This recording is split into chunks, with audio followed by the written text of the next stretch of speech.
If you know me, then you know my feelings about sleep. Just like food, I think both sleep and food are overrated. Why is sleep overrated?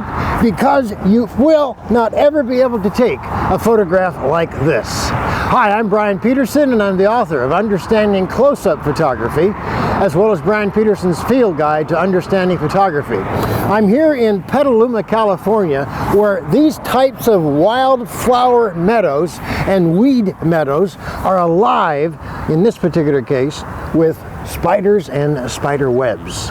This particular morning, I woken to a wonderful feeling of cold and subsequent frost, and as the sun now has been up for a while, that frost has melted and subsequently resulting in a dew-laden spider web.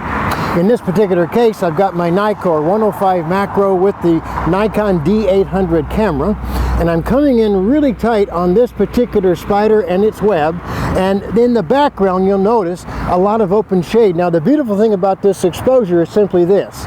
If I set my exposure, which I will, for the brighter light backlight, in this case of that web, the area behind of open shade is going to go incredibly dark.